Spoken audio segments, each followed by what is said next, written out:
Hello, কে বলছেন?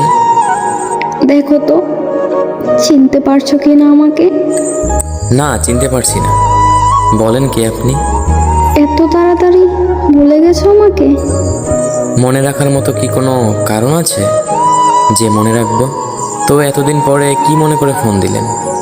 বেঁচে আছি না মরে গেছি এটা জানার জন্যে? মরি নেই, বেঁচেই আছি। আমি তো আপনাকে আগেই বলেছিলাম, কেউ ছেড়ে চলে গেলে কেউ মরে যায় না, কিন্তু কিভাবে যে বেঁচে থাকে সেটা শুধু সেই জানে। আপনাকে বলে লাভ নেই, আপনি ওগুলো বুঝবেন না।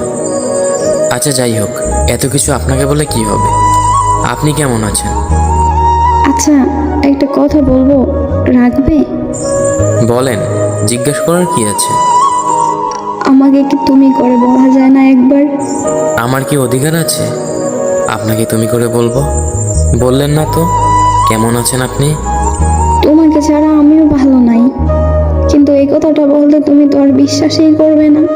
মিথ্যা কথাটা আর না হয় নাই বললেন, আর কত মিথ্যা বলবেন? তোমার মনে হয় আমি মিথ্যা বলছি? বাহ! সেই ভুল ধারণাটা তো আপনিই ভেঙে দিছেন। কেন? আমি আবার নতুন করে কি করলাম?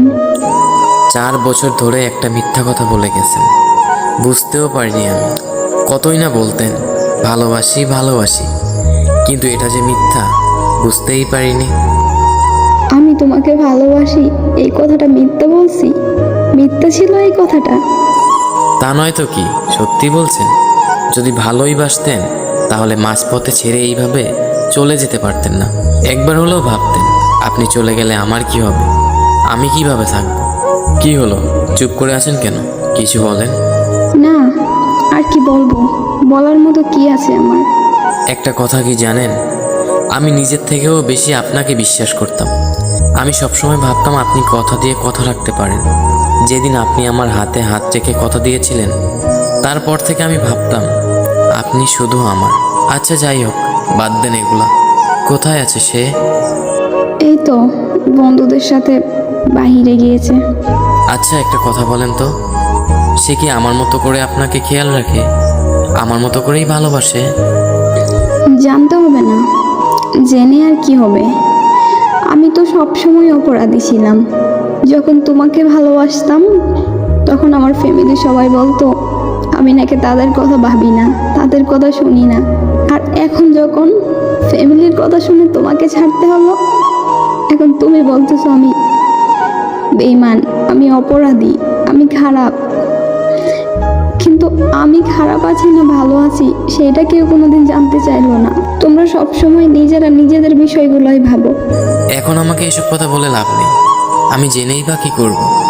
যদি এত কিছুই বলার ছিল, এত কিছুই জানানোর ছিল, আমার হয়ে আমার থেকে সব কিছু বলতেন, আমার পাশে থেকে আমার হাতে হাত রেখে সব কিছু শেয়ার করতেন, নিজের কষ্টগুলো ভাগাভাগি করে নিতেন। মাঝপথে এভাবে ছেড়ে চলে যেতে পারতেন না।